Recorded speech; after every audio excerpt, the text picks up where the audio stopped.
Bonjour mesdames et messieurs, voilà, deuxième jour du salon ProdEnPAC, mercredi 17 novembre. Alors ceux qui sont à l'heure dont vous faites partie, eh bien, on ne va pas les pénaliser, hein. Ceux qui sont en retard viendront, c'est ce qui s'est passé hier matin. On a fait salle comble et même plus, puisqu'on débordait sur les allées pendant toute la matinée, et même l'après-midi, il y avait aussi encore beaucoup de monde. Voilà, donc ce matin, vous allez le voir, pour nouveau programme après la matinée consacrée au juste emballage hier. Aujourd'hui, ça va être les premières assises nationales du réemploi. Et vous allez voir, vous pourrez dire j'y étais.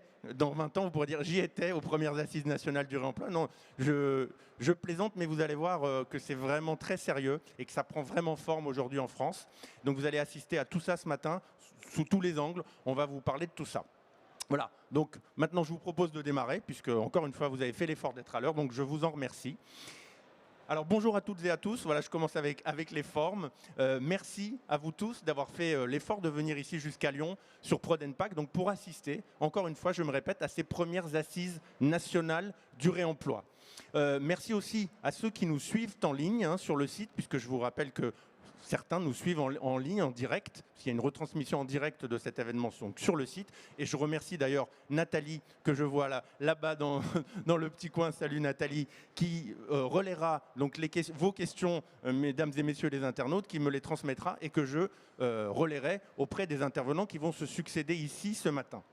Alors, premières assises nationales, donc comme il est de rigueur dans des assises, eh bien, il y a un président qui vient déclarer les assises ouvertes. Alors, cette personnalité, c'est Fabrice Pelletier. Fabrice qui a monté le programme de cette journée et le programme hier matin également du Juste Emballage. Fabrice, si tu veux bien venir, alors je te présente quand même. Fabrice, designer et, salut Fabrice, consultant spécialiste en éco-conception des emballages et auteur de nombreux ouvrages, dont un que je vous recommande. Voilà, Fabrice est venu avec ce qu'il faut de découvrir, que j'ai lu. Voilà, l'emballage, ça ne sert à rien, sauf si c'est un juste emballage. Alors on en a parlé hier toute la matinée, c'est un vrai sujet.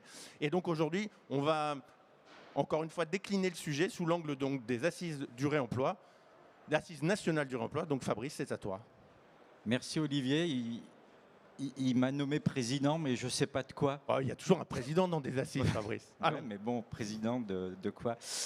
De rien, je ne me présente pas, ne vous inquiétez pas, je n'ai pas ces velléités. Écoutez, je voudrais d'abord remercier GL Event et notamment Sébastien Gillet, qui est là, tiens, ben voilà, il passe là, puisqu'il y a 2 ans, Sébastien, quand il m'a parlé de ProdEnPAC, je lui ai dit... il y a un truc qu'on doit faire vraiment sur ProdEnPAC, c'est les premières assises du réemploi. Pour moi, je l'ai écrit dans la conclusion de mon premier ouvrage, la révolution de l'emballage, et c'est fortement traité sur le réemploi. Ça sera une phase phare de la révolution. Et Sébastien m'a dit tout de suite, chiche, on y va. On le fait. J'en ai rêvé et Sébastien l'a fait. Voilà. Et donc, on peut le remercier. Il est là et vous pouvez l'applaudir. Merci Sébastien. Merci beaucoup. Et d'avoir fait aussi un village du réemploi et d'avoir fait une ligne de réemploi pour montrer comment fonctionnait le réemploi. Alors voilà, en président de je ne sais quoi, puisque je t'ai bombardé président, ne m'en veux pas. Voilà, le président de rien déclare les assises du réemploi ouvertes. Voilà, c'est fait, super. Et comme je vous le disais en introduction, vous verrez que ce sujet du réemploi est un vrai sujet qui est en train de se structurer en France de manière très précise, avec des acteurs, des métiers, et donc de l'emploi derrière et de l'activité évidemment pour la France et pour tous les pays, bien sûr, parce que ça va être un sujet international. Et alors vous verrez qu'en France, voilà, on est sur certains sujets pas mal, sur d'autres on a un peu de retard. On essaiera de comprendre pourquoi ce matin, on va comprendre pourquoi ce matin, et on va apporter des réponses. Et vous allez voir que tous les acteurs qui vont se succéder ici ont vraiment des métiers déjà qui se structurent, et ça avance sérieusement. Et puis bien sûr, il y a le législateur qui est là au-dessus, qui regarde et qui va mettre de temps en temps des coups d'accélérateur. On en parlera aussi ce matin. Je profite, Fabrice, tu as parlé tout à l'heure de la ligne de reuse qui est au bout du salon. Sachez que tout à l'heure, à la fin de cette matinée de conférence à 13 h. Vous pourrez, si vous le souhaitez, aller assister sur la ligne du Reuse à la ligne en démonstration, donc une boucle des réemplois, comment ça fonctionne. Ce qu'on aura dit tout au long de la matinée, vous le verrez en images, si j'ose dire, en vrai. Et puis, bien sûr, aussi, on pourra boire un verre tous ensemble autour de cette ligne, ce qui n'est pas désagréable. Donc voilà, donc je vous invite à partir de 13 h, à l'issue de cette matinée de conférence, à aller au fond du salon, donc sur la ligne de réemploi. Vous verrez comment donc, ça fonctionne en images. Voilà, j'ai beaucoup parlé. Donc maintenant, on va ouvrir la première conférence de cette matinée. Alors, comme je le disais tout à l'heure, hier, on a parlé de juste emballage, vrai sujet, gros sujet. Donc, faire de juste emballage, les concevoir, les commercialiser, etc., et les utiliser, c'est très, très bien. Mais vous allez voir ce matin que réemployer aussi les contenants, c'est pas mal non plus, qu'il y a aussi des choses à gagner de ce côté-là. Et donc, justement, c'est ce dont on va parler à certaines conditions ce matin. Voilà. Donc, j'appelle tout de suite. Donc, Fabrice, tu es là. Super. Donc, je t'invite à t'installer pour cette première table ronde qui va s'appeler « Pourquoi et comment le réemploi ?» Et j'invite également Célia Renesson et Léonard Boniface à me rejoindre. Et nous allons être tous les trois donc, pour cette première table ronde. Voilà. Donc, Célia et Léonard, vous avez été extrêmement disciplinés, vous avez gardé les masques. Vous avez le droit de les enlever maintenant. Voilà. Super. Donc, je vous invite à vous installer. Je vous présente. Alors, Fabrice, je t'ai présenté déjà, donc un designer et consultant spécialiste en éco-conception des emballages, auteur de nombreux ouvrages sur le sujet. Célia Renesson, bonjour. Je vous laisse vous installer. Vous êtes la directrice et cofondatrice de Réseau Vrac. Donc Réseau Vrac, c'est une association qui comporte, je crois, 1900 adhérents, si j'ai bien révisé mes notes, et dont l'objectif, c'est évidemment de faire converger tous les acteurs de la filière de la vente en vrac, donc au cœur, pardon, je vais y arriver, au cœur d'une association. C'est juste? Pas d'erreur? Ah, votre micro est peut-être pas... Voilà. C'est juste. Super. Et Léonard Boniface, bonjour. Merci aussi d'être avec nous. Bonjour. Alors, vous êtes chef de projet économie circulaire à l'ADEME pour la région Auvergne-Rhône-Alpes. Donc, vous êtes en voisin, vous êtes venu en voisin ici sur Prodenpack. Exactement. Voilà. Et bon, l'ADEME, évidemment, je ne sais pas si c'est utile que je vous la présente, hein, c'est l'Agence nationale pour la transition écologique. Hein, c'est toujours ça le titre aujourd'hui ? C'est un titre qui a changé. Avant, ça s'appelait l'Agence de l'environnement et de la maîtrise de l'énergie. Maintenant, c'est l'Agence de la transition écologique. Pardon. Voilà. Même vous, on s'y perd, c'est vrai, avec tous ces changements de nom. Alors, merci à tous les trois d'être là. Donc, première question que j'ai envie de vous poser, Léonard, à vous peut-être, mais évidemment, encore une fois, Fabrice et Célia, si vous voulez réagir, n'hésitez pas. Où est-ce qu'on en est aujourd'hui dans le réemploi des contenants en France? Est-ce qu'on est, je l'ai dit un peu en introduction, certains pays plus ou moins avancés que d'autres, en Europe notamment. Comment on se situe en France sur ce sujet-là, pour faire un cadre général déjà?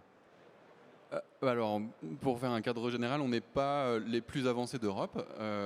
C'est pas tout à fait une surprise. C'est vrai qu'il y a des pays voisins qui sont beaucoup plus avancés, qui ont mis en place et qui ont maintenu surtout des circuits qui existent depuis très longtemps. En France, en fait, on a été des bons élèves finalement du réemploi un petit peu dans le passé, et le système de packaging a quand même beaucoup évolué, et le circuit de logistique également. Et finalement, aujourd'hui, on conserve un circuit de réemploi essentiellement sur le secteur CHP. CHR, oui. CHR, pardon, oui, CHR. Oui. Et avec les bouteilles verres notamment, hein, c'est ça qui reviennent. Exactement. Et on a étudié ce sujet-là en 2017, et on estime à environ 220 000 tonnes le poids, enfin en tout cas le volume d'emballage réemployé en France, essentiellement sur ce circuit-là. 220 000 tonnes quand même. 220 000 tonnes. Et par contre, sur le secteur, on va dire domestique, PGC, c'est extrêmement faible. On l'estime plutôt à hauteur de 7 000 tonnes. Ah oui. Sachant que, pour vous donner un ordre d'idée, aujourd'hui, le volume d'emballage plastique, par exemple, je parle juste d'emballage plastique, sans le verre ou le carton, c'est plus de 2 millions de tonnes d'emballage plastique qui sont mis en marché par an. Donc à usage unique? Pas forcément tous à usage unique, mais en tout cas, plus de 2,2 millions de tonnes d'emballage plastique chaque année mis en marché. Contre 7 000 tonnes donc en PGC, on est d'accord? Exactement, et uniquement sur les... Voilà. Et alors on est en train de remettre à plat un petit peu et d'étudier pour faire un état des lieux plus précis justement du réemploi en France. C'est une étude qui va être publiée début 2022 et qui va ensuite être suivie par 3 autres études qui vont permettre d'aller encore plus loin en fait, dans la compréhension et qui va permettre en fait, d'élaborer une stratégie nationale pour déployer le réemploi. La première, c'est de déterminer comment on comptabilise le réemploi.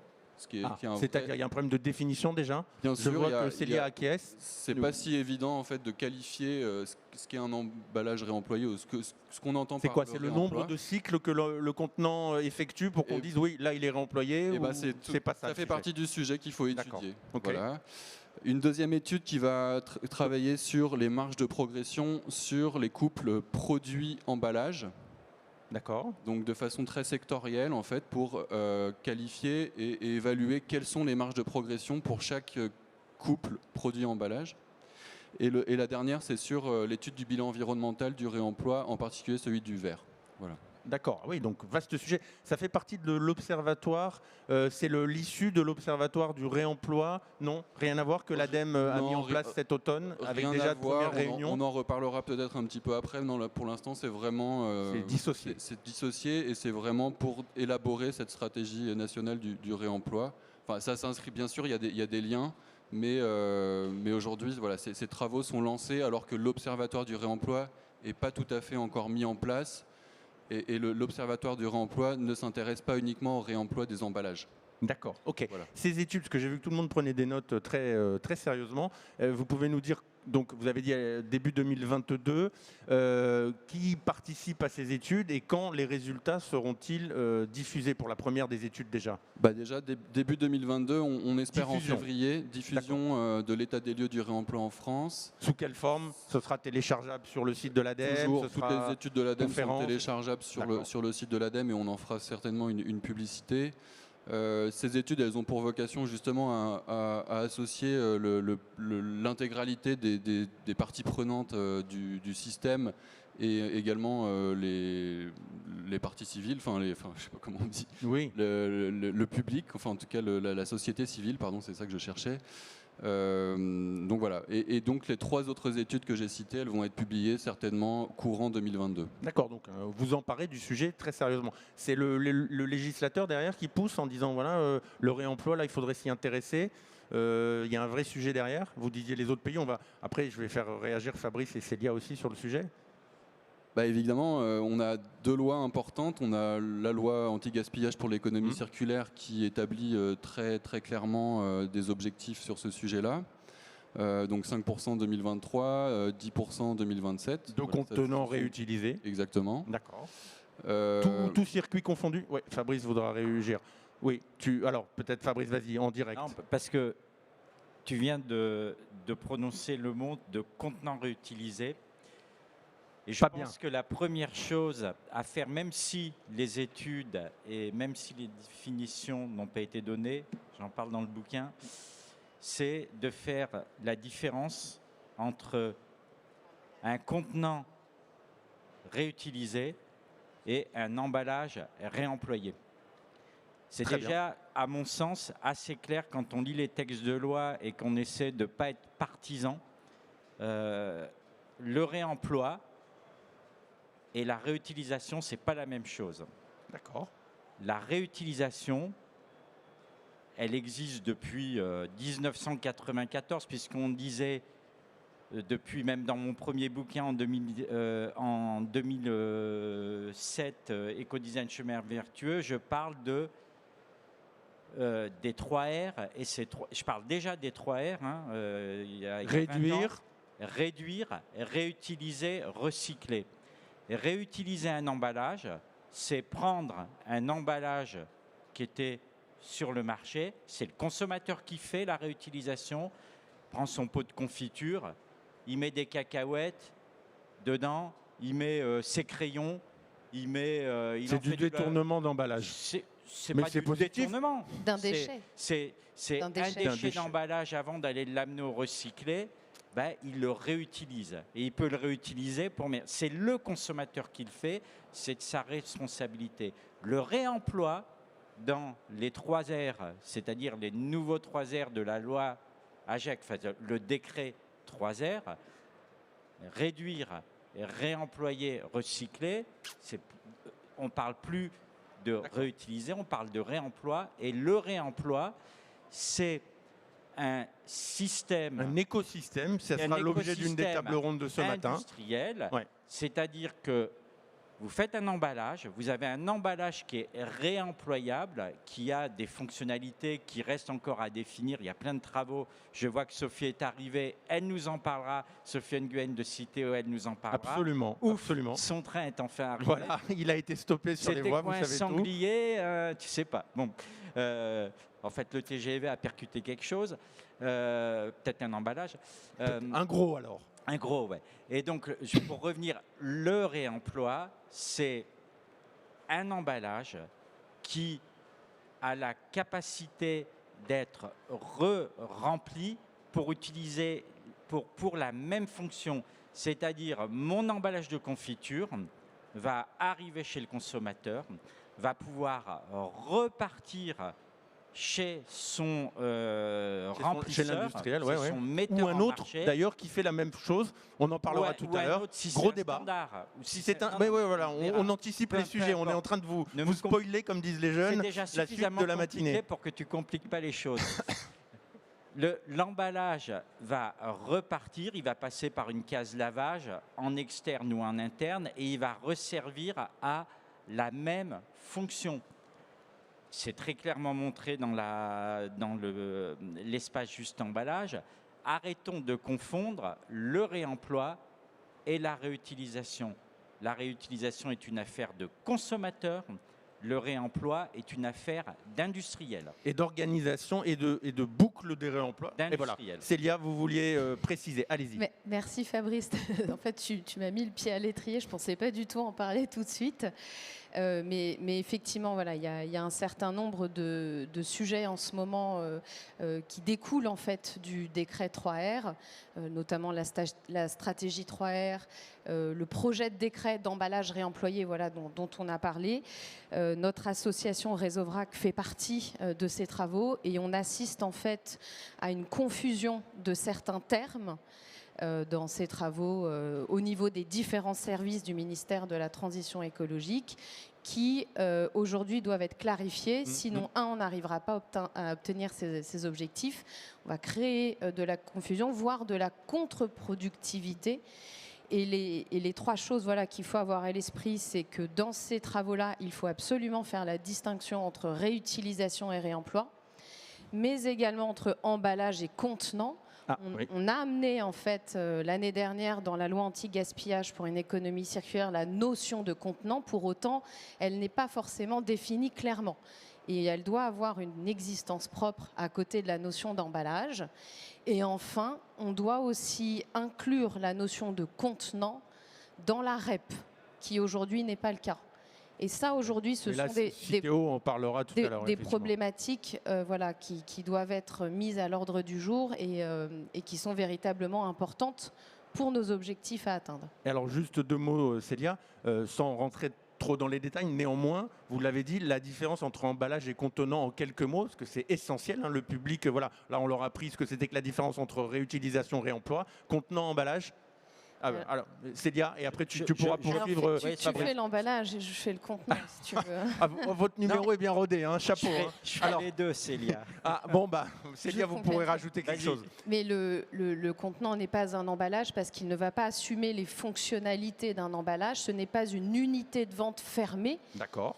C'est un objet dont le consommateur va se saisir pour pouvoir remplir des produits à la quantité choisie qu'il va fermer lui-même. Ça n'a pas été fait de manière industrielle en sortie d'usine, donc ce n'est pas un emballage. Et il y a tous les aspects marketing, évidemment, qui vont entrer de marque, d'apposition de marque, de communication sur le produit. Mais on peut le mettre sur un contenant, ça, c'est pas gênant. C'est surtout les propriétés, et là, Fabrice va très bien dire, de l'emballage. Merci, Célia. Oui, Fabrice. Non, encore une fois, je reviens au texte de base. L'emballage, il est régi par des exigences essentielles. Depuis des années, enfin, c'est pas... Voilà. Et l'emballage, il doit protéger l'intégrité de ce qu'il contient. C'est un contrat, l'emballage, entre un metteur sur le marché et un consommateur, comme quoi je te mets quelque chose dans un emballage, je t'assure tel DLUO ou DLC, telle protection. Donc, c'est un contrat, une traçabilité. Je t'assure la traçabilité sur l'emballage. C'est l'obligation de l'emballage, c'est les exigences essentielles. Bien sûr, bien sûr. Il y a des codes pour ça. Donc, ça, c'est un emballage qui part de chez un industriel, qui passe par une case distribution et qui arrive chez un consommateur. Le contenant, c'est quelque chose qui est complètement sorti du cycle de vie que je montrais hier de l'emballage. C'est, fût-il avoir été au préalable un emballage? Pas évident, C'est ce que j'ai expliqué. Pas nécessaire. Il peut avoir été un emballage, c'est un contenant, c'est quelque chose qui vient de chez le consommateur, il vient avec ce truc sous son bras, qui peut même être vendu dans un magasin, c'est-à-dire qui ressemble à un emballage, qui a le goût d'un emballage, mais qui n'est pas un emballage. On en parlera tout à l'heure beaucoup avec les magasins vrac et avec voilà, c'est Didier du Canada Dry. Ouais. C'est pour ceux qui connaissaient Canada Dry, c'est du Canada Dry d'emballage. Donc ça ressemble, ça a le goût, mais ça n'en est pas. Pourquoi? Parce que c'est vide et parce qu'il n'y a aucun moment, par exemple, quand tu refermes ton pot, que tu remets de la confiture, tu ne refais pas le processus d'apertisation, donc tu ne garantis pas l'innocuité, etc. Donc le contenant, et notamment les contenants utilisés par le vrac, parce que je sais que ça discute beaucoup. J'en donne des définitions dans le bouquin, j'explique ça en reprenant juste les textes. Je vais le montrer. Ce n'est pas de l'emballage. Voilà. Et on est d'accord. Vous êtes d'accord. Donc ces définitions étant posées, et c'était nécessaire, la différence contenant, emballage, réemploi, réutilisation. Léonard, je vous ai coupé, on vous a coupé dans votre élan, j'en suis désolé. Donc, non, c'est une précision vraiment nécessaire. Très utile. Effectivement. Moi, ce que je voulais ajouter, c'est que le réemploi, ça fait partie des solutions qui permettront de réduire la quantité d'emballage à usage unique, qui est un des grands objectifs de la loi anti-gaspillage pour l'économie circulaire, qui fixe à 2040 la disparition des emballages plastiques à usage unique. Ambitieux. Donc c'est un objectif très ambitieux. C'est un objectif qui doit s'appuyer effectivement sur le réemploi, mais pas uniquement, parce que le réemploi ne va pas avoir la capacité de s'adresser justement à tous les couples produits, toutes les fonctions, en tout cas produits à commercialiser. Et c'est pour ça qu'on a différents fers au feu. Vous pouvez les citer s'il vous plaît, donc les différents fers, dont le réemploi. Les différents fers au feu, c'est la réduction des emballages. C'est les 3 R, encore une fois. Ça fait partie des 3 R, effectivement. Réduire, on en a parlé, voire supprimer l'emballage. Substituer des emballages plastiques à usage unique par des matériaux qui sont recyclables. Et rendre aussi éventuellement également pour là où c'est pas substituable, les plastiques qui sont utilisés dans les emballages, au moins dans un premier temps recyclables. On a beaucoup de matériaux très complexes en fait qui aujourd'hui ne sont pas supportés par les circuits de tri et ils sont éjectés. Voilà, ils finissent dans les refus pour l'instant par manque de solutions de recyclage viables. Et le dernier, le réemploi, effectivement, ça fait partie des solutions. Mais on est vraiment sur ces différents fers au feu. Et on va s'adresser à tous les acteurs de la chaîne de valeur, c'est-à-dire ceux qui, effectivement, sont les emballeurs et ceux qui mettent sur le marché les produits, mais également tous ceux qui sont sur les chaînes intermédiaires, qui sont dans la logistique, qui sont dans la collecte, le tri, la collecte des déchets, la régénération des matières, et puis ceux qui réincorporent ces matières dans les emballages éventuellement, en intégrant du recyclé, qui est quand même aussi un des grands objectifs, c'est de rendre la boucle plus circulaire qu'elle ne l'est aujourd'hui. Elle l'est relativement peu sur la plupart aujourd'hui des plastiques. Alors on l'a vu hier aussi avec des problèmes de gisement sur les matières recyclables et à recycler, à réincorporer. Alors c'est un sujet. Donc c'est le problème de la collecte. C'est un peu le serpent qui se mord la queue. C'est tant qu'il n'y a pas de demande en matière recyclée, il n'y a pas grand monde qui veut recycler la matière. Donc l'idée, c'est quand même de stimuler à la fois les recycleurs et à la fois ceux qui incorporent la matière pour faire se rencontrer cette offre et cette demande. Sinon, tout le monde s'en renvoie à l'emballe. Moi, c'est ce que je vis depuis 10 ans que je travaille sur ce sujet-là. tout le monde se renvoie la balle. Ah, il n'y a pas de matière, elle n'est pas à la bonne qualité. Et de l'autre côté, il n'y a pas de demande et on me demande des choses qui sont donc pas faisables. ça n'avance pas. Donc il faut vraiment qu'on mette tous ces gens autour de la table et qu'ils soient capables aujourd'hui de discuter. Et il y a beaucoup de progrès qui ont été faits sur ce sujet. Et vous parliez des échéances législatives. Au 1er janvier 2022, il y a déjà de suppression d'une partie des emballages plastiques sur les rayons, notamment fruits et légumes, qui vont commencer à disparaître, sauf exception, les fruits fragiles, les fruits exotiques, etc. Mais pour la grande majorité, les plus d'1,5 kg, mais pour la plus grande majorité des fruits et légumes vendus en rayon, en grande distribution, il y aura suppression des emballages plastiques au 1er janvier 2022. Eh ben, c'est une des grandes ambitions. C'est la traduction d'une première étape de certaines des ambitions qui visent cet objectif de 2040 et qui sont d'ailleurs retranscrites dans le décret 3R. C'est d'une part déjà de commencer à supprimer l'intégralité des plastiques à usage unique qualifiés de inutiles à l'horizon 2025. Ouais. Donc en fait, aujourd'hui, la loi, elle fixe un objectif qui peut paraître un peu lointain, mais qui pour beaucoup est déjà prêt. Et donc avec des jalons entre... Voilà, et le législateur va être là pour jalonner ce parcours qui va être long et qui nécessite d'avoir des objectifs intermédiaires et des plans d'action pour atteindre ces objectifs. Voilà, c'est vraiment l'objectif. Célia, puisqu'on est sur le chapitre législatif, peut-être une dernière précision sur ce sujet avant d'enchaîner, puisqu'on a dit qu'il y avait d'autres pays qui étaient plus avancés que nous. On va essayer de savoir lesquels et pourquoi. Je crois que c'est dans la loi climat et résilience, donc la dernière, celle qui date de cet été et qui est le fruit, je crois, des discussions de la Convention citoyenne, en tout cas une reprise, en tout cas une partie des propositions de la Convention citoyenne. Il y a je crois, une résolution, un décret, un article consacré à la vente en vrac. Voilà, donc est-ce que vous pouvez nous en dire quelques mots, s'il vous plaît ? Alors c'est l'article 23 et plus précisément, c'est la vente de produits présentés sans emballage, sous-entendu sans emballage primaire, y compris la vente en vrac. Donc on va pouvoir, le distributeur dont la surface du magasin excède 400 mètres carrés, va pouvoir, pour ses produits de grande consommation, atteindre ses objectifs soit par le vrac, soit par la recharge, ou soit par le refill. Alors la différence un petit peu... les distinguos refill, recharge... Bon, alors recharge, refill, c'est la même chose. Oui, Français-anglais. Mais alors je me dis... La différence, elle va surtout porter sur la quantité.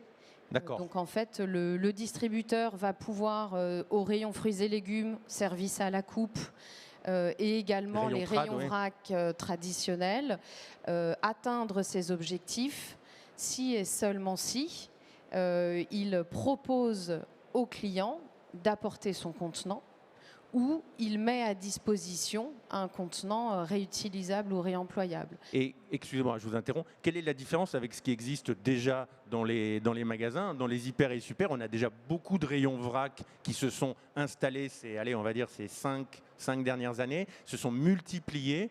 Aujourd'hui, il n'y a pratiquement plus même un petit super qui n'a plus son rayon vrac. Alors certes, avec une offre très réduite, on le sait, mais voilà, qu'est-ce que ça va changer cette loi typiquement ? Ça va changer deux choses. La première, ça va permettre à ces rayons-là de s'accroître, d'avoir une offre plus conséquente, d'aller notamment sur le non-alimentaire. D'accord. Alors, on sait que c'est cosmétiques, beaucoup. Les cosmétiques, les détergents. Donc, ça va pousser en fait l'offre vrac. Et ça va inciter les rayons à la coupe, les rayons fruits et légumes, à ne plus proposer d'emballage jetable. Ou en tout cas, à avoir une offre de contenants réutilisables ou réemployables s'ils veulent pouvoir intégrer tous ces rayons-là dans les objectifs de 20%. En fait, les objectifs de 20% vont pouvoir s'atteindre soit par la surface de vente, soit par un ratio du nombre de références de ces produits de grande consommation. Et la liste, là, est en plein cours en travail. En pleine définition, et ou sinon un ratio du chiffre d'affaires. D'accord. Donc on va pouvoir réduire on va dépasser les déchets. Cacahuètes, noix de cajou, etc., noisettes, je caricature.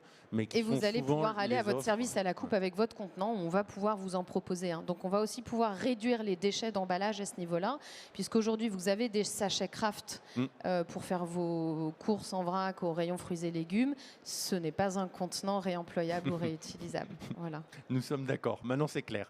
Alors, peut-être une question pour vous trois.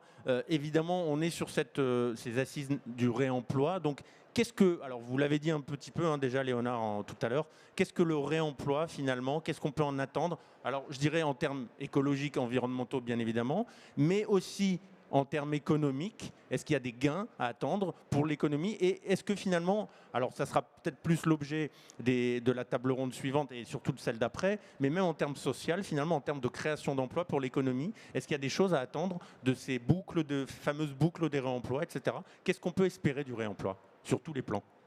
Alors, je ne sais pas, Léonard ou Célia ou Fabrice, qui veut... voilà, alors. Célia. Alors nous, dans le vrac, on va essayer surtout de supprimer côté consommateur l'emballage. Donc on va avoir un impact à ce niveau-là, mais on travaille également en amont. Il y a des chiffres, vous avez des idées, oui, des simulations? Alors il y a le WWF qui a sorti en 2020 une étude qui comparait en fait des systèmes d'emballage jetable versus du vrac sur certains produits.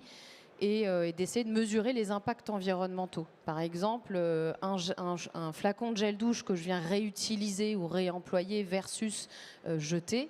Et là, on a des chiffres qui sont très bénéfiques à ce niveau-là. Donc on est juste entre le magasin et le consommateur. Il n'y a pas du tout l'amont de la chaîne de valeur. Je tiens vraiment à le préciser sur ces chiffres-là.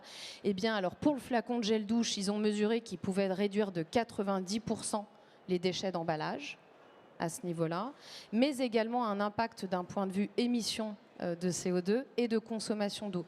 Et dans le cas toujours de ce flacon de gel douche, il pouvait réduire de 43% les émissions de CO2 et jusqu'à 57% la consommation en eau.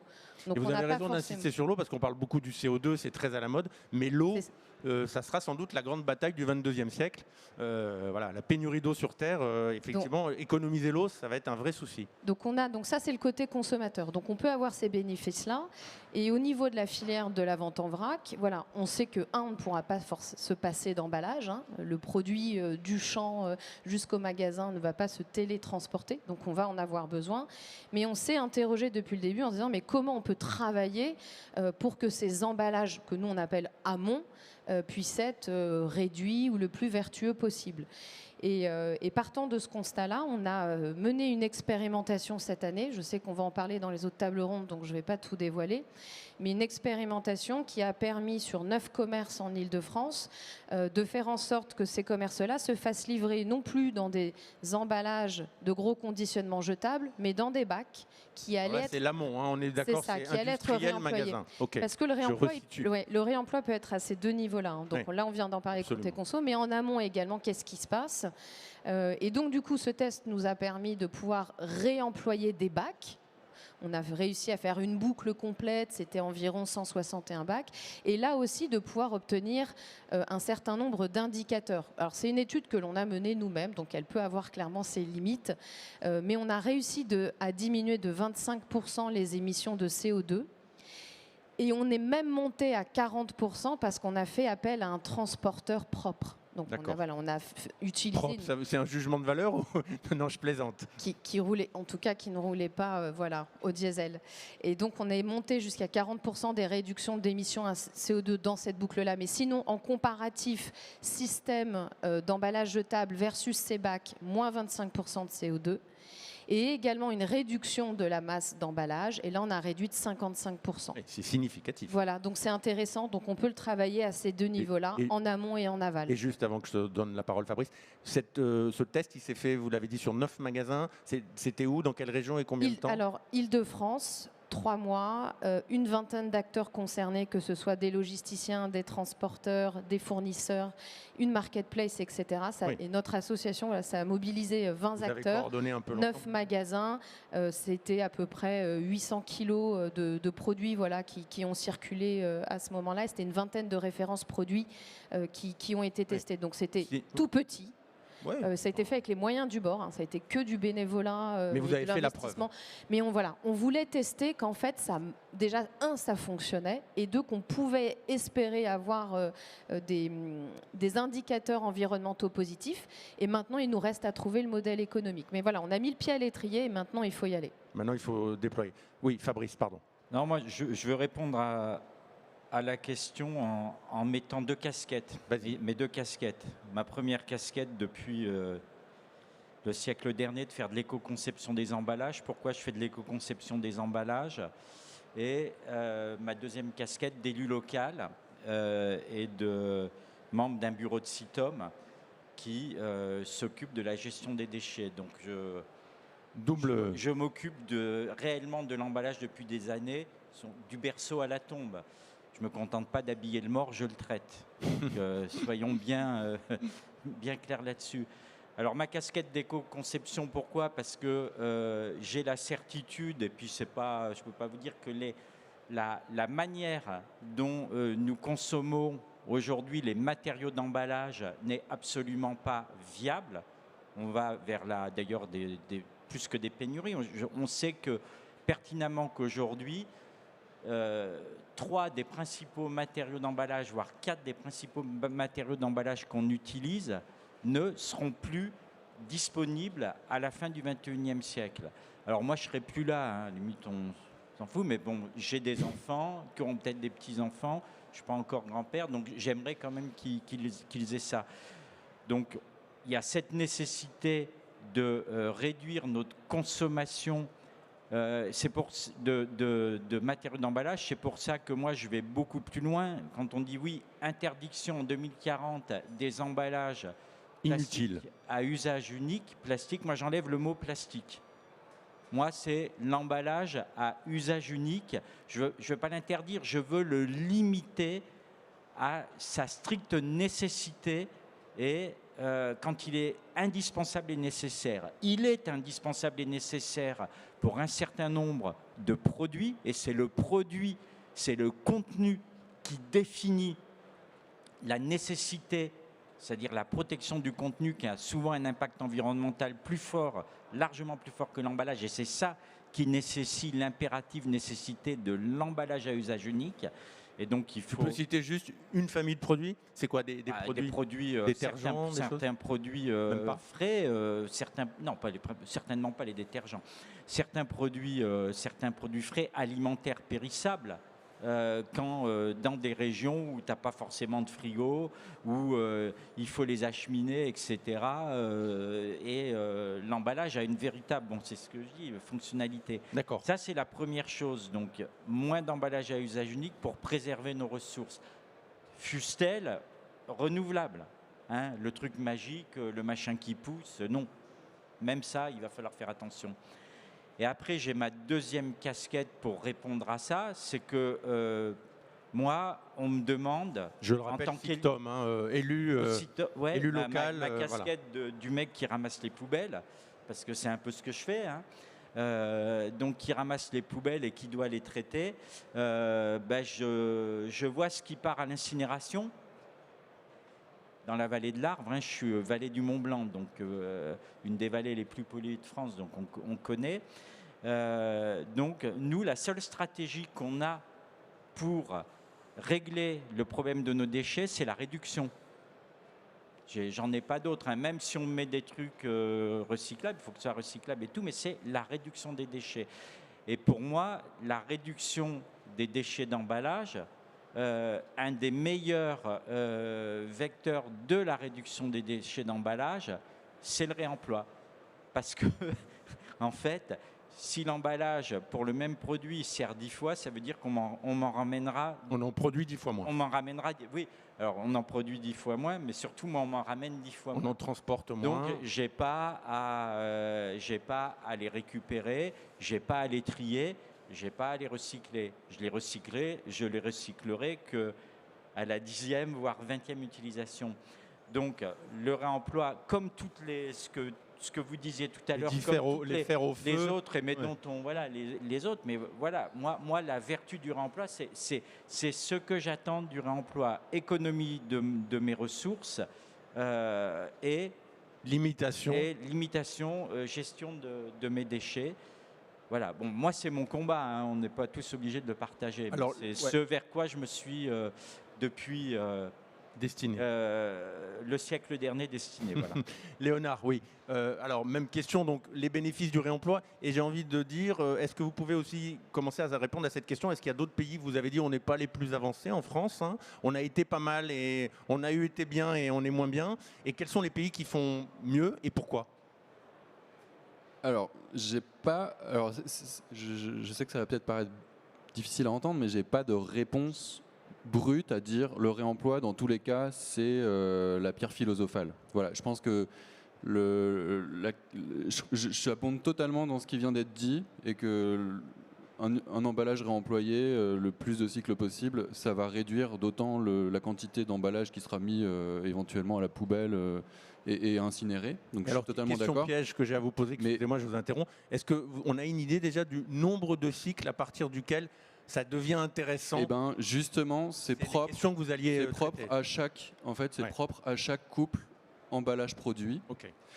Et ça doit être évalué du coup de façon très sectorielle et très spécifique, avec en intégrant la chaîne logistique, c'est-à-dire que ça n'a pas beaucoup de sens. Moi, j'ai un peu parfois des gens, des industriels qui m'appellent et qui m'expliquent que leur chaîne logistique, en fait, donc ils ont leur emballage, il est ici là en Rhône-Alpes, mais en fait ils vont envoyer le truc au Royaume-Uni pour être lavé, etc., pour revenir sur un circuit de remplissage qui est en Belgique, puis après il repart, je sais pas où. Donc ouais, on s'y perd. donc on doit se poser la question en fait de façon systématique quels sont les paramètres justement qui rendent ce circuit intéressant. D'où En tout l'objet cas, des études que vous qui menez. permet de se poser la question vis-à-vis d'autres solutions éventuelles qui seront de la substitution ou même la suppression de l'emballage. On peut tout imaginer, mais en tout cas, il n'y a pas de réponse ferme, mais je pense qu'il y a justement des évaluations qui sont faites au cas par cas sur des circuits particuliers qui permettent de démontrer visiblement des choses très positives. Aujourd'hui, quand même, le grand sujet, c'est beaucoup en fait la logistique, hein. Aujourd'hui, des proto-filières sont forcément moins performantes que des filières qui sont hyper rodées, comme ils peuvent en exister par exemple sur les emballages creux, sur le verre creux par exemple en Allemagne, ou etc. Où là, je veux dire, c'est des choses qui sont... et à l'échelle. Et ils sont à une échelle vraiment justement qui permettent que tous les camions qui circulent, ils soient remplis comme il faut. Et c'est très très important en fait dans l'impact que va avoir derrière le circuit de réemploi. J'ai pas de réponse, encore une fois brute, mais voilà, ce qui est, c'est que nous, ce qu'on encourage, c'est déjà d'étudier cette question-là, de faire des expérimentations pour pouvoir avoir des données et de savoir justement à partir de quels paramètres en fait on est en capacité de dire voilà, ce circuit franchement il est vraiment largement meilleur que le circuit concurrent. Mais après voilà, sur des proto-filières qui se mettent en place, c'est normal qu'en fait une proto-filière elle soit moins performante que ce qu'elle sera quand elle sera totalement déployée à échelle on va dire mature. Échelle 1. Voilà. Oui. Donc ça c'est l'objet des études que vous menez et les expérimentations, c'est ce dont Célia nous a parlé juste avant. Oui, c'est un peu ce que je disais hier à propos de l'emballage, de l'emballage à usage unique, c'est arrêtons de comparer des solutions émergentes que je présente d'aujourd'hui, donc qui sont aujourd'hui, à des solutions qui ont été optimisées depuis 30 ans pour les emballages. Moi, je rappelle qu'une bouteille plastique, moi je les ai connues, donc j'ai les cheveux blancs, hein, j'ai vu les premières bouteilles plastiques dans les années 70. En fait, c'était hyper lourd, ça n'avait rien à voir donc, avec aujourd'hui. Et arrêtons par pitié aussi de comparer le réemploi à la consigne et la bouteille étoilée avec laquelle j'ai acheté mes premiers carambars et mes premiers malabars. Donc vous ne connaissez pas, mais pour moi, tu connais la bouteille étoilée de la consigne quand j'étais môme. Ouais. Pour moi, c'est ma Madeleine de Proust, parce que c'est avec ça que j'ai découvert les carambars et les malabars. On ramenait à l'épicerie, on nous donnait un petit peu de sous, donc même on allait même jusqu'à les piquer pour se faire un peu d'argent. Hein. Mais preuve en est que la consigne, et que donc le réemploi à l'échelle du consommateur, ça a fonctionné. Moi, pour un marché particulier, mais ça a fonctionné, parce que le vin en France, c'est un marché relativement important quand même. Moi, c'était mon argent de poche quand j'avais... donc oui, donc c'est pas perdu. Mais en fait, on est au 21e siècle, si je me trompe. Donc c'est forcément pas le même réemploi parce que c'est pas les mêmes technologies. À l'époque, on n'avait pas juste d'ordinateur, on n'avait pas de smartphone, on n'avait pas des machines un petit peu comme un petit peu automatiques qui lisent des gènes codes. Si on nous avait, on n'avait rien de tout ça. On n'est juste pas dans le même monde et ne flinguons pas tous ces trucs en disant on a fait ça il y a 40 ans, on a arrêté parce que économiquement, c'était pas viable. Écologiquement, on n'en avait rien à foutre à cette époque. Donc, on ne peut pas trop mettre le sujet sur la table.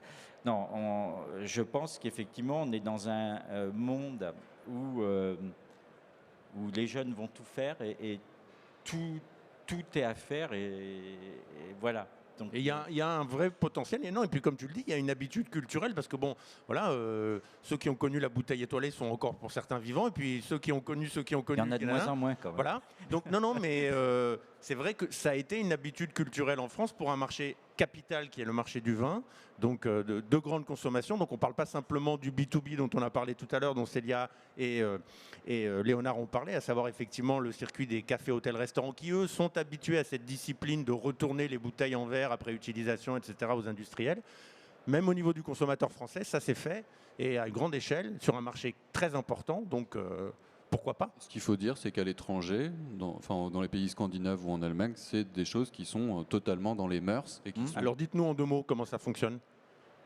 En Allemagne, ils collectent les bouteilles par couleur. Les bouteilles verts, les bouteilles vertes, et également certaines bouteilles plastiques, effectivement, qui sont consignées. Et dans les pays scandinaves également, au Danemark, moi j'habite au Danemark un petit moment, ils n'ont pas de machine de déconsignation extrêmement sophistiquée. Vous ramenez votre caisse de bière vide et on vous la compte. C'est très simple en fait au supermarché. C'est juste qu'il y a un espace qui est aménagé dans le supermarché qui permet de cette logistique-là. Donc mais c'est pas d'une complexité insurmontable. En tout cas, quand on voit comment ça se passe ailleurs, on se dit qu'on n'a pas besoin d'inventer. On va pas réinventer la roue, quoi. Il y a des choses quand même qui se font de façon relativement facile. Chez nos voisins et installées depuis des décennies. Et moi, il y a 20 ans que je fais mes courses avec un cabas, que je remette des trucs, que mon cabas, je retourne, qui reste des réutilisables. Que je le ramène quand je fais mes courses avec des trucs dedans, puisque de toute façon je rentre chez moi, il est encore plus lourd. Donc je sais au moins qu'il sera moins lourd. Si j'ai des dispositifs de collecte pour déposer, ça ne me pose pas le moindre problème. C'est une petite discipline. Je rendrai en ayant moins froid d'ailleurs, parce que quand je mets dehors, ça caille un peu, alors que dans le magasin, il fait plus chaud. Donc je pense que ça. Oui, Célia, vous vouliez compléter. En plus, si on me donne un petit quelque chose. C'est comme pour le vrac, c'est juste une habitude à prendre. On a tous maintenant, depuis qu'il y a l'interdiction des sacs plastiques à usage unique en caisse, on a tous plus ou moins un tote bag. Voilà, on a pris le pli là-dessus. Absolument. Pourquoi on ne le prendrait pas avec des sacs en tissu, quelques contenants à rapporter c'est juste une question de pli et d'habitude. Alors, juste peut-être une dernière question avant que nous prenions les questions des internautes et les questions de la salle, rassurez-vous. Alors vous l'avez déjà un peu abordé là à travers les dernières interventions. À quelles conditions est-ce que ces boucles de réemploi, ce marché du réemploi, comme on veut l'appeler, pourrait fonctionner ? Qu'est-ce qui lui manque aujourd'hui pour l'accélérateur qui va faire que ça y est, c'est parti, c'est lancé ? Alors, 1 ou 2 conditions chacun, pas plus. D'accord.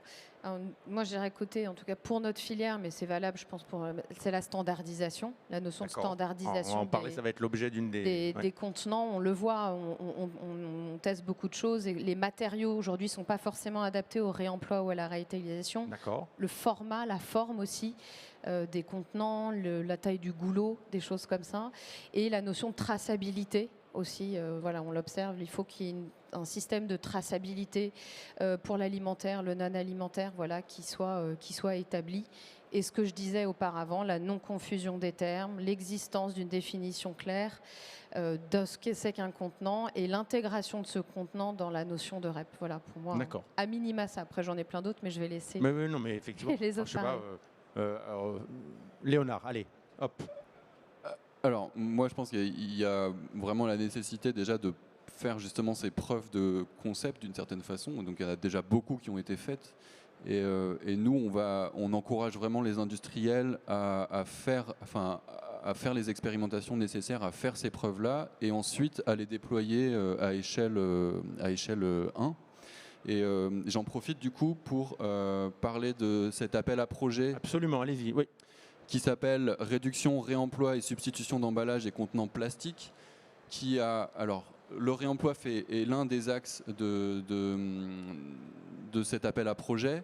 C'est pas le seul. Donc, il y a aussi la réduction et la substitution. C'est vraiment un appel à projet qui s'adresse aux conditionneurs, aux fabricants d'emballages et aux distributeurs de produits emballés, et également d'ailleurs aux collectivités qui ont la compétence sur la restauration collective. L'objectif, nous, ce qu'on veut faire, c'est déjà les amener, tous ces acteurs-là, à étudier la question, donc ce qu'on appelle les études de faisabilité, et on soutient jusqu'à des aides pouvant aller jusqu'à 70%, ces études de faisabilité, pouvoir les accompagner également dans les expérimentations qui permettent justement d'apporter cette preuve de concept du bon fonctionnement de ces systèmes ou de ces nouveaux systèmes, et ensuite de les accompagner également dans l'investissement si justement des modifications doivent être apportées à leurs différents process en fait, d'emballage justement, qui intégreraient des emballages différents ou des emballages de réemploi, enfin utilisant des contenants réemployés.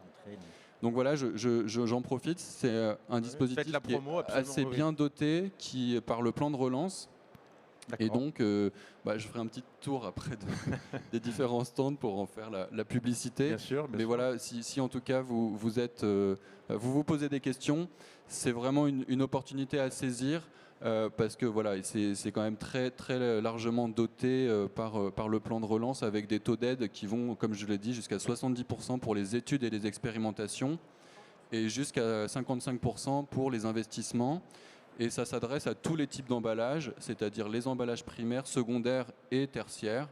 Donc, d'accord, oui, donc tous les aspects de la... C'est presque du quel qu'en soit le prix encore. Exactement. Ok, super, merci. Donc, info importante. Oui, Alors moi, pour répondre à la question, je dirais comme Céliam avec c'est effectivement de la standardisation, ça passera par de la standardisation, mais pas de la standardisation stalinienne, de la standardisation qui va permettre aux industriels de pouvoir s'exprimer et exprimer la spécificité de leur offre. Donc, et de leur marque, donc. De leur marque, donc du standard, certes, en termes de forme, pour pouvoir nettoyer, pour pouvoir faire une logistique, mais du standard personnalisable. Ça, c'est la première chose pour que ça soit accepté par le marché. Et après, pour le consommateur, puisque c'est aussi... oui, absolument. Alors, le premier critère, c'est que économiquement, ça ne lui coûte pas plus cher. Parce que je viens, et vous le verrez sur ma dernière analyse d'Emballage Magazine, de prendre un produit réemployable. Et en fait, si vous achetez le premier, enfin c'est de la réutilisation d'ailleurs, mais en fait le contenant vide dans le rayon coûte plus cher que les contenants pleins à côté. Donc ça risque de vachement bien fonctionner, je pense. Et sans compter qu'après, il faut que tu achètes quand même les recharges. Donc globalement, ça coûte 2 fois plus cher d'acheter un contenant vide recyclé. Donc il faut que ça soit ça, parce qu'il faut qu'il y ait un intérêt pour le consommateur de le faire, qui ait à la fois un intérêt économique à minima, que ça soit dans le même ordre, mais aussi un intérêt finalement qu'il n'ait pas l'impression de se faire avoir et qu'il comprenne l'importance de son geste. Donc je pense que c'est les deux choses, c'est qu'il faut que ça soit équilibré côté industriel pour qu'il puisse continuer à voir qu'il ne va pas perdre de clients, qu'il va continuer à faire son business. Et puis que derrière tout ça, le consommateur ne se fasse pas avoir, quoi. Oui. Alors, deux mots, Célia, parce qu'on Oui, est légèrement en retard pour les questions après. Je Oui. suis d'accord avec toi, Fabrice, il ne faut pas que ça lui coûte plus cher, sinon il n'ira pas. Et les deux autres points qu'on pouvait ajouter, qui sont plus techniques, c'est qu'il faut prévoir un réseau de collecte. Voilà, on en parlait en On Allemagne. va en parler tout à l'heure. Oui. Et également au niveau un réseau de centres de lavage avec des process. Voilà. Station de lavage industriel, ça va être l'objet de la 3e table ronde sur l'écosystème. Effectivement, comme vous allez le voir, je le disais en intro, il y a toute une chaîne de métiers qui se met en place aujourd'hui autour de ces boucles des remplois. Super. Petite première question des internautes, voilà, que Nathalie m'a transmise tout à l'heure. Alors, c'est peut-être pour vous, Léonard, désolé, c'est la question piège à 1 000 €. Savez-vous quel est le volume de contenants verts domestiques mis sur le marché chaque année en France et quelle est l'évolution? Alors, voilà, vous avez le droit de ne pas avoir la réponse, hein, je ne vous en voudrais pas. Je n'ai pas la réponse. Bon, mais par ok. contre, Citeo doit l'avoir. Citeo, là, oui. Alors, Mais c'est dur alors, de la la poser à Sophie. Alors, Sophie, la Sur Nguyen, le la site malheureuse, de qui viendra Citeo, prendre vous la l'avez. parole tout à l'heure, a été bloquée par le TGV. Donc, si en plus on lui pose la question à 1 000 €, c'est dur. Non. C'est sur Voilà. le site. Bon. C'est effectivement dans les bilans Ouais. d'activité de Citeo qui redonnent justement de façon très précise Ouais. l'intégralité des Mises en marché. mises en marché, type de matériaux par type de matériaux. C'est Voilà. pas en Donc- UVC, mais c'est en tonnage. Mais Ah, vous l'avez on m'avait en demandé en tonnage. UVC, mais bon, tonnage. En UVC, voilà. c'est Donc, hyper amis compliqué. internautes, voilà la réponse à votre question. C'est sur le site de Citeo. Vous aurez la réponse des mises en marché annuelles pour les différents types de contenants. Voilà. Et une deuxième question peut-être, et après on va prendre les questions de la salle. Pardon, merci. Merci Nathalie. Alors, est-ce que l'appel à projet peut s'appliquer, ça c'est pour vous Léonard, dans le cadre de substitution vers des matériaux recyclables sans forcément aller vers le réemploi? Alors, je répète, est-ce que l'appel à projet... C'est clair? Je crois que j'ai compris Ah, la bah, question. On a compris. Ouais. Ah, Et- bah, et bravo. d'ailleurs, ça, Nickel, j'ai rien dit. oui, et c'est tout à fait le cas. C'est-à-dire que nous, cet appel à projet, il est là aussi pour atteindre l'objectif 2040, suppression des emballages plastiques à usage unique. Et on est convaincu que le réemploi ne correspondra pas à tous les couples Vous emballages disiez tout produits. à l'heure, ouais. Et que dans beaucoup de cas, la solution sera la substitution de l'emballage par un autre type d'emballage recyclable. Donc, c'est admissible dans le cadre de Tout l'appel à à projet. fait, et c'est même tout à fait Encouragé. dans la cible et encouragé. Ok. Et c'est tout à fait pour ça que on va dire je fais ma pub, mais c'est pas de la pub, mais que je parle des justes emballages dans ce bouquin, de plusieurs familles de justes emballages et de plusieurs justes emballages au pluriel, que je dis qu'il n'y a pas d'emballage idéal et que effectivement je dirais que cet appel à projet doit aller vers toutes les familles de juste emballage. Et je parle bien de familles de juste emballage pour les magasins traditionnels à usage unique et à usage multiple. Je parle bien de juste emballage pour le e-commerce et la vente à distance à usage unique, à usage multiple. Et je parle bien aussi de juste emballage pour le vrac, car le vrac n'est pas un système exempt d'emballage. Non, Il a de l'emballage, c'est simplement que le consommateur vient se servir Ok. de produits emballés qui ont été emballés avec ses propres Ça marche. contenants. Merci pour ces précisions. Alors, question de la salle. Avez-vous des questions pour nos intervenants? Voilà. Alors, monsieur déjà, et puis après monsieur. Ouais. Bonjour, Yann Méran, Société Sagem Networks. On est dans le R&D justement de tout ce qui est transition écologique. Vous avez parlé de la loi climat et résilience. Non, c'est pas ça, pardon. Vous avez parlé de réemploi, de réduction ou supprimer les emballages à usage unique, et de substituer par du recyclable ou d'utiliser des plastiques recyclables quand on n'a pas de solution. Vous n'avez pas du tout parlé de tout ce qui est aujourd'hui les emballages, on va dire, biodégradables et compostables, par exemple. Les biomatériaux. Hier, on a parlé des résines de canne à sucre pour le plastique, par exemple. C'est tout à fait vrai. La loi anti-gaspillage pour l'économie circulaire ne les met pas vraiment en valeur. Pour plusieurs raisons. Il y a pas mal d'études quand même qui ont été faites sur la prise en compte, enfin la prise en charge sur tous ces emballages dans les circuits de tri, collecte, recyclage, régénération. Aujourd'hui, c'est quand même des emballages qui qui mettent en avant les vertus de se biodégrader dans l'environnement, mais malheureusement sont mal supportés par les filières de tri, collecte, régénération, recyclage actuelles. Et aujourd'hui, les études montrent que les volumes qui vont être mis en marché, en tout cas l'évolution de ce type d'emballage, risque de ne pas évoluer de façon très significative et donc encourage.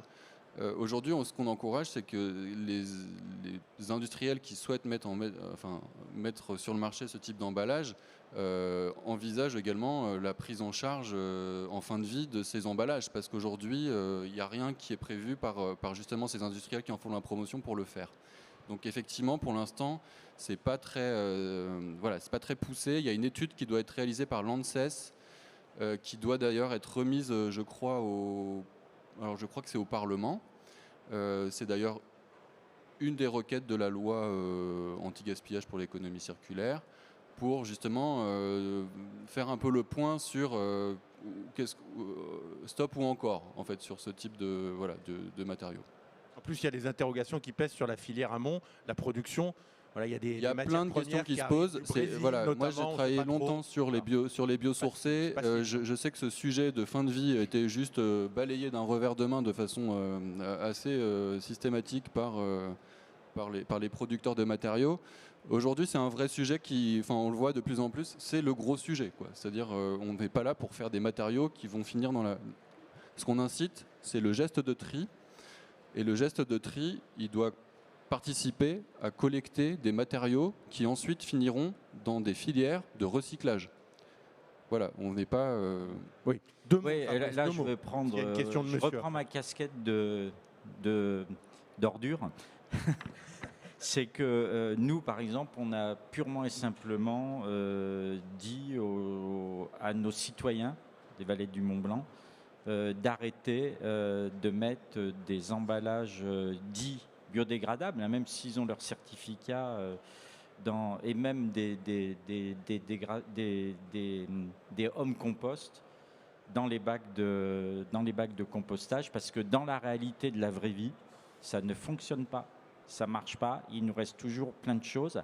Et après, je rappelle que déjà, en France, et ça, sous couvert de l'ADEME qui pourra le dire, il faudrait déjà avoir des filières de compostage solides, efficientes pour nos biodéchets, et Dieu sait qu'il y en a, on ne les a pas. Alors, en plus, si on met dans ce qu'on n'a pas des emballages, je ne vous dis pas où on va, quoi. Les élevages de petits vers en France, oui, ça fonctionne, mais bon, jusqu'à un certain point. OK. Monsieur. Bonjour, Michael Ancry du Centre de formation et du Motif. J'avais une question. Est-ce que l'appel à projet peut être aussi pour un centre de formation également? Est-ce qu'on peut postuler à l'appel à projet? Pour la formation un projet de formation. Est-ce que c'est que pour les Ça pourrait être effectivement en tant que partenaire peut-être d'une entreprise justement qui... vraiment la cible c'est quand même des entreprises ou des collectivités locales qui ont la compétence sur la restauration collective, parce qu'il y a il y a des objectifs très particuliers sur la restauration collective. Je pense que effectivement en partenariat, ou en tout cas en partenariat d'un industriel, mais la tête de pont doit être une entreprise. Voilà. D'accord, merci. Donc c'est de la R&D, vraiment plus la formation et limite au domaine de compétences de l'appel à projet, c'est-à-dire associé à une ça peut entreprise. tout à fait être un partenaire, mais l'objectif c'est vraiment, nous c'est la cible en tout cas, c'est pas forcément les centres de formation, c'est vraiment les industriels metteurs en marché. C'est clair. Une dernière question et après on remerciera nos intervenants. Monsieur. Bonjour. Alors c'est pas une question, c'est juste par rapport à la question sur le verre. C'est 2,5 millions de tonnes. Donc, Alors merci pour cette intervention opportune. Voilà, 2,5 millions de tonnes pour les volumes de verre mis sur le marché, contenant verre mis sur le marché. Bon bah super, merci pour cette intervention vraiment très, très précise. Voilà. Bien écoutez, il me reste à vous remercier, mesdames et messieurs. Merci beaucoup pour vos interventions. On peut les applaudir. Merci.